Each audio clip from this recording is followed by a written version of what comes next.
अस्सलाम वालेकुम first year students, कैसे हैं आप लोग। आई होप आप लोग खैरियत से होंगे, बिल्कुल ठीक होंगे आप लोग अपने घरों में। मैं आपकी फ़िज़िक्स की टीचर हूँ तहरीम, और ये इंशाल्लाह मैं आप लोगों को फ़िज़िक्स पढ़ाऊँगी। ये आप लोगों की फ़िज़िक्स की बुक है, KPK वाली बुक लेनी है आप लोगों ने। ये आपके बुक के कंटेंट्स हैं, चैप्टर्स हैं, 10 चैप्टर हैं आप लोगों के। बहुत ईजी चैप्टर हैं, बहुत सिंपल चैप्टर है, ठीक है। आप लोगों ने इंटरेस्ट लेके पढ़ना है। सबसे पहला चैप्टर है मेजरमेंट्स का, ये है वेक्टर्स का, मोशन एंड फोर्स का, वर्क एंड एनर्जी का, rotational and circular motion, fluid dynamics, oscillation, waves, physical optics and thermodynamics. बहुत इजी चैप्टर्स हैं, बहुत सिंपल हैं। इंशाल्लाह मैं आप कोशिश करूँगी सबसे ईजीएस्ट वे में आपको पढ़ाऊँ और इंटरेस्टिंग वे में पढ़ाऊँ, ठीक है। और आप लोगों ने भी इंटरेस्ट के साथ पढ़ना है, बिल्कुल इसको सीरियस लेके पढ़ना है, ठीक है। ये मुझे समझ आ रही है कि ये सही वे तो नहीं है क्लासेस लेने का, लेकिन कुछ ना होने से कुछ होना बेहतर है, ठीक है। तो इंशाल्लाह हम लोग स्टार्ट करेंगे। सबसे पहले चैप्टर है आपका मेजरमेंट्स का, इसी से स्टार्ट लेंगे। बहुत इजी चैप्टर है, तो चलें स्टार्ट। अच्छा, आप लोग 8th क्लास तक साइंस के बारे में पढ़ते आए हैं, ठीक है। अब साइंस ही जो है वो आगे फर्दर डिवाइड हो रही है हमारे पास, केमिस्ट्री में, फ़िज़िक्स में, बायोलॉजी में, ठीक है। तो साइंसेस 2 टाइप्स की होती हैं। सबसे पहले आ जाते हैं आपके पास लिविंग आ जाती है, और सेकंड आपके पास आ जाती है नॉन लिविंग, ठीक है। लिविंग साइंस जो होती है वो डील करती है बायोलॉजी में आ जाती है, ठीक है। लिविंग थिंग्स के साथ डील करती है, बायोलॉजी में आ जाती है। नॉन लिविंग जो है वो नॉन लिविंग थिंग्स के साथ डील करती है और फिज़िक्स में आती है। इसके अलावा केमिस्ट्री भी उसी में आ जाती है, ठीक है। तो सबसे पहले देखते हैं कि फ़िज़िक्स होती क्या है, ठीक है। फ़िज़िक्स है क्या। तो ये मैंने आप लोगों की डेफिनेशन आपकी बुक से की डेफिनेशन है हाईलाइटेड, ठीक है। It is the branch of a science which deal with the study of matter, energy and there mutual relationship, ठीक है। 3 चीज़ें हम पढ़ते हैं इसमें। सबसे पहले आ जाता है मैटर। मैटर के बारे में आपको पता है, 8th क्लास तक आप लोग साइंस में मैटर के बारे में पढ़ते रहे हैं, ठीक है। एनर्जी, और उन दोनों का आपस में रिलेशन क्या है, ठीक है, उस बारे में हम लोग पढ़ेंगे। इसके अलावा फ़िज़िक्स जो होती है, फ़िज़िक्स को हम लोग कहते हैं साइंस ऑफ मेजरमेंट्स, ठीक है। आप लोगों का फर्स्ट चैप्टर भी मेजरमेंट्स क्या है, तो फिज़िक्स जो होती है वो साइंस ऑफ मेजरमेंट्स भी कहलाती है, ठीक है। समझ आ गई आप लोगों को। फिज़िक्स में हम लोग 3 चीज़ों के बारे में पढ़ेंगे। सबसे पहले आ जाता है मैटर, एनर्जी, और उन दोनों का आपस में इंटरेक्शन क्या है, उन दोनों का आपस में क्या रिलेशन है, वो हमारे पास फिज़िक्स बताती है, ठीक है। इसके अलावा फिज़िक्स को हम लोग कहते हैं साइंस ऑफ मेजरमेंट्स, ठीक है। अब मेजरमेंट्स क्या होती हैं, मेजरमेंट्स पैमाइश को कहते हैं, ठीक है। मेजरमेंट किन चीज़ों की करते हैं हम लोग, फ़िज़िकल क्वांटिटीज़ की, ठीक है। तो इसमें आ जाती हैं फ़िज़िकल क्वांटिटीज़। फ़िज़िकल क्वांटिटीज़ क्या होती हैं, इसकी डेफिनेशन आपकी बुक में आई थिंक होगी भी, ठीक है। इसके अलावा मैंने आपके लिए डेफिनेशन इसकी लिख के रखी है आप लोगों के लिए। फ़िज़िकल क्वांटिटीज़ की है, all measurable quantities are called physical quantities, ठीक है। यानी वो तमाम क्वांटिटीज़ जो मेजर हो सकें उनको कहा जाता है कि वो फ़िज़िकल क्वांटिटीज़ हैं, ठीक है। इसके लिए मैंने फ़िज़िकल क्वांटिटीज़ की डेफिनेशन मैंने आप लोगों के लिए लिख के रखी है। All measurable quantities are called physical quantities. Such as, कौन कौन सी इसमें क्वांटिटीज़ आ जाती हैं, मैस आ जाता है, लेंथ आ जाती है, टाइम आ जाता है, करंट, सब चीज़ें जो भी हम लोग मेजर कर सकते हैं वो क्वांटिटीज़ फ़िज़िकल क्वांटिटीज़ है, ठीक है। फिर फ़िज़िकल क्वांटिटीज़ फर्दर डिवाइड हो जाती हैं 2 में, base quantities and derived quantities, ठीक है। 2 क्वांटिटीज़ हैं हमारे पास, base quantities and derived quantities, ठीक है। बेस क्वांटिटीज़ कौन सी हैं, बेसिक, ठीक है, जो खुद बेसिक होती हैं, जो बाकी क्वांटिटीज़ को डिराइव करती हैं, ठीक है। इसकी भी डेफिनेशन आपकी बुक में है, साथ में मैंने लिख के रखी है। All physical quantities which can derive other physical quantities are called base quantities, ठीक है। All physical quantities which can derive other quantities are called base quantities, such as length, mass, time, ठीक है। आप लोगों ने 9th 10th में भी पढ़ा होगा। 7 बेस क्वांटिटीज़ हैं, ज़्यादा जो यूज़ हो रही हैं वो है हमारे पास लेंथ, मैस एंड टाइम, ठीक है। और डिराइव क्वांटिटीज़ कौन सी हैं, जो बेस क्वांटिटीज़ में से डिराइव होती हैं, such as force, work and power भी आ सकता है, प्रेशर भी आ सकता है इसमें, ठीक है। क्वांटिटीज़ की डेफिनेशन ये आपकी बुक में भी है, ठीक है, लास्ट लाइंस में है पेज नंबर 2 के। Derive quantities are those which are derived from other physical quantities, for example velocity, acceleration, force, etc, ठीक है। ये डिराइव क्वांटिटीज़ की डेफिनेशन है। इसके अलावा आप लोग कोई और एग्जांपल्स देना चाहते हैं तो कोई और एग्जांपल्स भी दे सकते हैं। अच्छा, इन क्वांटिटीज़ को मेजर करने के लिए आपको पता है यूनिट होता है, ठीक है। यूनिट की डेफिनेशन भी मैंने आप लोगों के लिए लिख के रखी है। It is the standard amount of physical quantity by which we can compare its amount larger और स्मॉलर, ठीक है। यूनिट क्या है आपके पास, के स्टैंडर्ड है आपके पास, ठीक है। जो स्टैंडर्ड तो आपको पता होगा, स्टैंडर्ड है आपके पास जिसके साथ हम लोग कंपेयर कर सकते हैं क्वांटिटी को कि आइदर ये लार्जर है और स्मॉलर है, ठीक है। तो बेस क्वांटिटीज़ को मेजर करने के लिए आपके पास बेस यूनिट्स होते हैं, डिराइव क्वांटिटीज़ को मेजर करने के लिए आपके पास डिराइव यूनिट्स होते हैं, ठीक है। तो बेस यूनिट हैं, फॉर एग्जांपल लेंथ के लिए आपके पास आ जाता है मीटर, मैथ्स के लिए आपके पास आ जाता है केजी, टाइम के लिए आपके पास आ जाता है सेकेंड, ठीक है। इसी तरह आपके बुक में टेबल बना हुआ है बेस यूनिट्स का, सेवन बेस क्वांटिटीज़ हैं और उनके 7 यूनिट्स हैं, ठीक है। लेंथ का मीटर है और सिंबल इसका एम में दिया हुआ है, मैथ्स का केजी है, ठीक है। टाइम सेकंड आ जाता है, करंट एम्पेयर आ जाता है, टेम्परेचर केल्विन में आ जाता है, अमाउंट ऑफ सब्सटेंस मोल में आ जाती है। इसके अलावा लाइट इंटेंसिटी जो होती है वो कैंडेला में आ जाती है, ठीक है। ये आपके पास 7 बेस यूनिट्स हैं और ये बेस यूनिट्स होते हैं वो बेस क्वांटिटीज़ को एक्सप्रेस कर रहे होते हैं, ठीक है।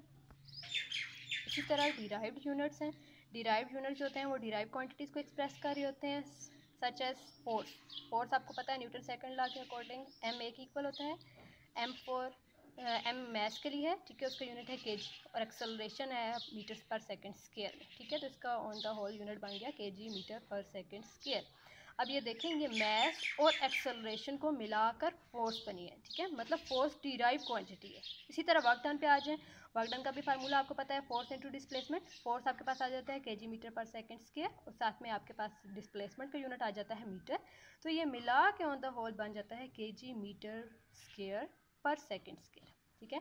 इसी तरह पावर आ जाती है वर्क डन पर यूनिट टाइम, जूल पर सेकंड आ जाता है, ठीक है। और प्रेशर आ जाता है फोर्स पर यूनिट एरिया, ठीक है। चार्ज का सिंबल क्यू है, उसके लिए Q is equal to I into T. I means current, T means second, ठीक है।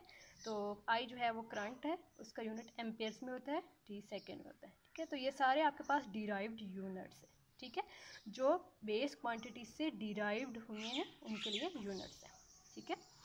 अच्छा, उसके बाद आ जाता है मेजरमेंट्स ऑफ बेस क्वांटिटीज़, कि हम लोग बेस क्वांटिटीज़ की मेजरमेंट कैसे कर सकते हैं, ठीक है।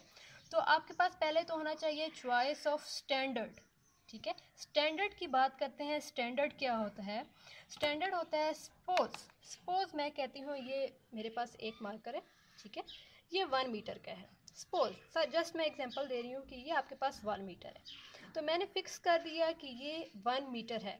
तो जिसको भी 1 मीटर कोई चीज़ चाहिए होगी, 1 मीटर कोई कपड़ा चाहिए होगा, 1 मीटर कोई पेज चाहिए होगा, 1 मीटर की कोई भी लेंथ चाहिए होगी, तो वो इसके साथ मैयर करेगा, ठीक है, वो इसके साथ मैयर करेगा, एक किस्म का ये स्टैंडर्ड बन गया, ठीक है।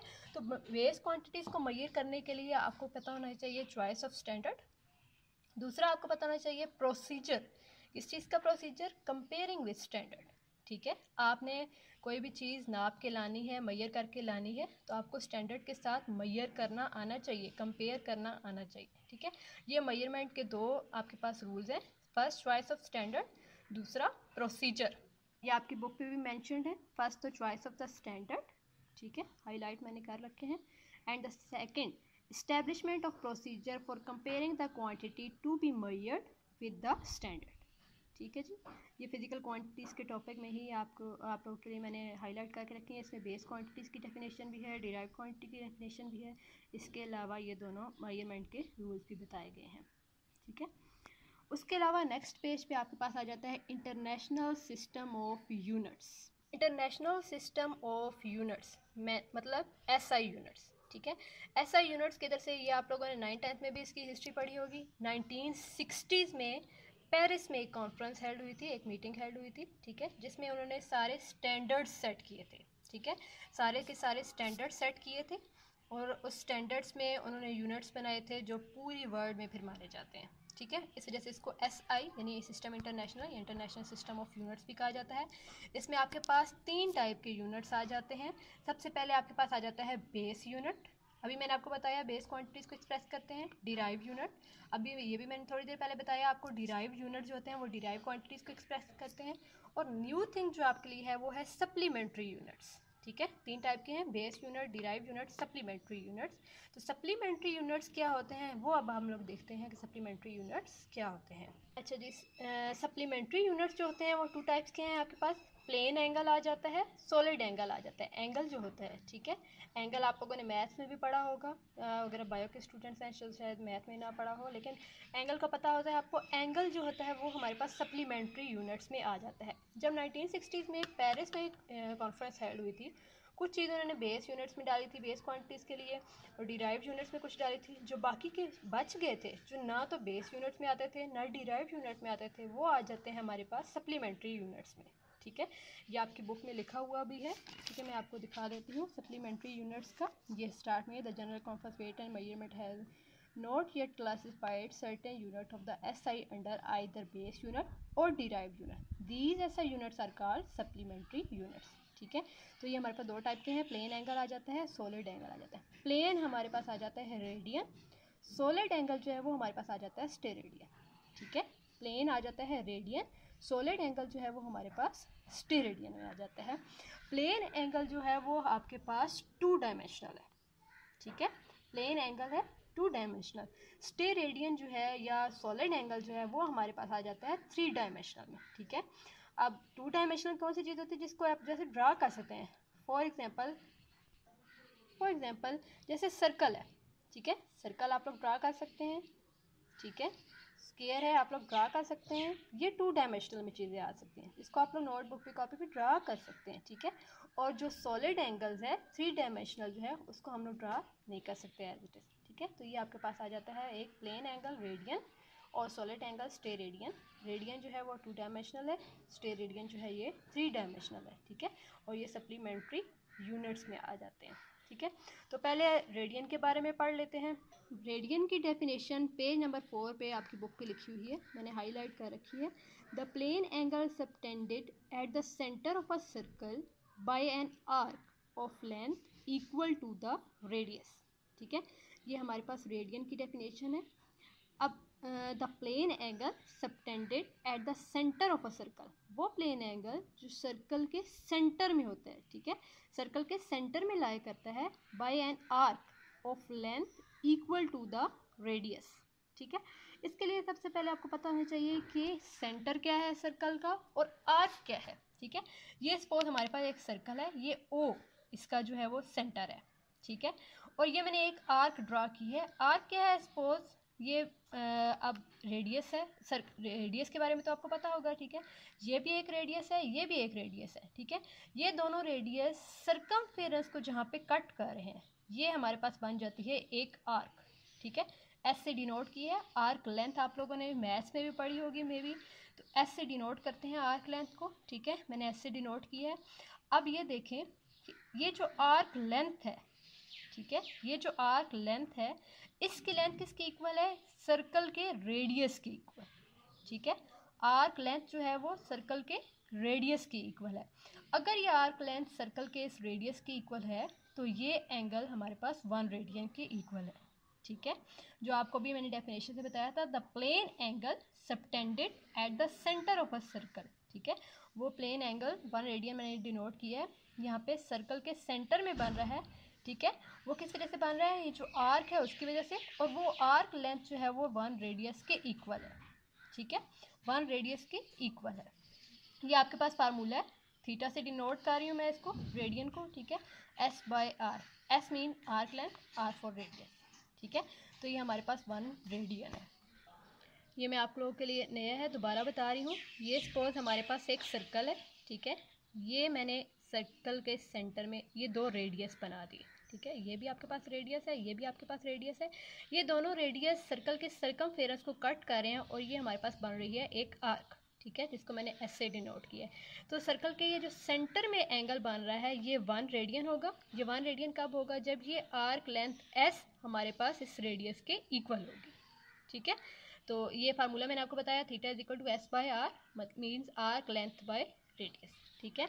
अब आपको पता है एंगल आप लोग किस में मेजर कर सकते हैं, डिग्रीज में भी मेजर कर सकते हैं। अब हम रिलेशन देखते हैं रेडियन और डिग्री का, ठीक है, रेडियन और डिग्री का रिलेशन देखते हैं। सर्कल का सर्कमफेरेंस आपको पता है, मैथ्स में आप लोगों ने पढ़ा होगा 2 पाई आर की इक्वल होता है, ठीक है। Theta is equal to S by R, अभी मैंने आपको फार्मूला बताया है, ठीक है, रेडियन के लिए। अगर एस हम लोग ओवरऑल सर्कल का सर्कमफेरेंस पुट करें तो 2 पाई आर आता है, डिवाइडेड बाय आर है। ये आर और ये आर कैंसिल आउट हो जाएंगे, ठीक है। हमारे पास बच जाता है theta is equal to 2 pi radian, ठीक है। Theta is equal to 2 pi radian. और वैसे आपको पता है, जो मैथ्स के स्टूडेंट हैं उनको पता होगा कि थीटा हमारे पास 360 डिग्रीज के इक्वल होता है सर्कल के लिए, ठीक है। थीटा हमारे पास 360 डिग्रीज की इक्वल होता है ओवरऑल सर्कल के लिए। तो हमारे पास ये है 2 पाई रेडियंस पूरे सर्कल के लिए, ठीक है। और थीटा आपको पता है 360 डिग्रीज के इक्वल होता है। अगर इन दोनों को हम लोग कंपेयर करें तो 2 पाई रेडियन हमारे पास 360 डिग्रीज के इक्वल आता है, ठीक है। 2 पाई रेडियन हमारे पास 360 डिग्रीज के इक्वल आता है। अगर हम लोग यहाँ से 1 रेडियन निकालें, 2 पाई इधर आके डिवाइड हो जाएगा, तो 360 बाई 2 पाई 1 रेडियन के इक्वल होता है। इसको आप लोग चेक कर सकते हैं, 57.3 डिग्रीज आता है।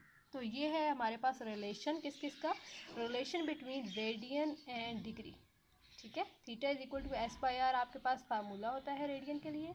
एस आपके पास सर्कमफेरेंस ऑफ सर्कल आ गया, ठीक है। पूरे सर्कल के लिए हम लोग निकाल रहे हैं एंगल, तो सर्कल का सर्कमफेरेंस हमारे पास आ जाता है 2 पाई आर, डिवाइडेड बाय आर है, आर आर से कैंसिल हो जाएगा। थीटा आपके पास 2 पाई रेडियन आता है। ओवरऑल आपको पता है थीटा 360 डिग्रीज के इक्वल होता है, तो 2 पाई रेडियन 360 डिग्रीज की इक्वल आ जाता है। यहाँ से अगर आप लोग 1 रेडियन की वैल्यू निकालें, 2 पाई इधर आके डिवाइड हो जाता है, डिवीजन में आएगा, इन दोनों को डिवाइड करेंगे तो हमारे पास 57.3 डिग्रीज आ जाता है। ये आपके पास रिलेशन है 1 रेडियन एंड डिग्री का, ठीक है। अच्छा जी, 360 डिग्री जो होता है वो आपके पास 1 रेवोल्यूशन की इक्वल होता है, ठीक है। 1 रेवोल्यूशन 360 डिग्री की इक्वल होता है। इसके अलावा आपकी बुक में 3 टर्म्स और यूज़ हुई हैं, डिग्री, मिनट एंड सेकंड, ठीक है। Degree, minute and second. इसकी डेफिनेशन में मैं आपको दिखा देती हूँ, आपकी बुक में लिखी हुई है। A degree is the angle subtended at the center of a circle by an arc of length 1 by 360 of the circumference of the circle, ठीक है।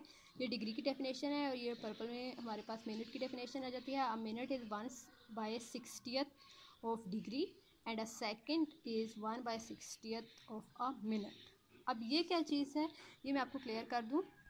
डिग्री क्या है कि जैसे आपके पास ये सर्कल है, सर्कल को हम लोग 360 पार्ट्स में डिवाइड कर दें, ठीक है। सर्कल को अगर हम लोग 360 पार्ट्स में डिवाइड कर दें तो ये जो इसका एक पार्ट आता है 360 में से, जो एक पार्ट आता है 1 by 360th जिसको कहते हैं, ये आपके पास 1 डिग्री के इक्वल है, ठीक है। मैंने अभी आपको डेफिनेशन भी दिखाई है। Degree is the angle subtended at the centre of a circle by an arc of length 1 by 360th of a circumference of a circle, ठीक है। अगर हम लोग सर्कल के सर्कमफेरेंस को 360 पार्ट्स में डिवाइड कर देते हैं तो ये जो एक पार्ट है 360 में से सिर्फ 1 पार्ट जो है, जो एक पार्ट है, ये आपके पास 1 डिग्री की इक्वल है, ठीक है। और इसी तरह मिनट है, मिनट क्या है 1 by 60 ऑफ डिग्री, ठीक है। 1 by 60 ऑफ डिग्री, यानी कि डिग्री को अगर हम लोग 60 पार्ट्स में डिवाइड कर दें तो जो एक पार्ट है वो हमारे पास मिनट की इक्वल आता है। इसी तरह सेकंड है 1 by 60 ऑफ मिनट, ठीक है। यानी अगर हम लोग मिनट को 60 पार्ट्स में डिवाइड करते हैं तो उसका एक पार्ट जो है वो आपके पास 1 सेकंड की इक्वल है, ठीक है। क्लियर है, ये डिग्री, मिनट और सेकंड की है। डिग्री क्या है 1 by 360 ऑफ सर्कमफेरेंस, मिनट है 1 by 60 ऑफ डिग्री, और सेकंड है 1 by 60 ऑफ मिनट, ठीक है। 360 में से एक पार्ट डिग्री है, 60 में से एक पार्ट डिग्री का जो है वो मिनट है, और 60 मिनट में से एक पार्ट जो है वो हमारे पास सेकंड की इक्वल है। आई थिंक क्लियर होगा आप लोगों को। मैं तो कहती हूँ आई थिंक इतना बहुत है आज के लिए। वैसे आप लोग की इंट्रोडक्टरी क्लास थी, मैंने काफ़ी सारा पढ़ा दी है, लेकिन ये आप लोग के लिए जनरल थी। साइंस के बारे में आपको पता था, फिज़िक्स के बारे में आपको पता था, base units, derive unit, quantities, ऐसा यूनिट, ये सब आपको पता था। आई होप आप लोग क्लियर होगा, ठीक है। और आप लोगों को कोई भी प्रॉब्लम है तो आप लोग मुझसे पूछ सकते हैं डायरेक्टली, ठीक है। आप लोग मैसेज करके, टेक्स्ट करके आप लोग मुझसे पूछ सकते हैं, कुछ भी समझ अगर नहीं आया आप लोगों को तो। और इसके अलावा ये नोट्स भी मैं आप लोगों को सेंड कर दूंगी, सर शफ़क़त के नोट्स हैं,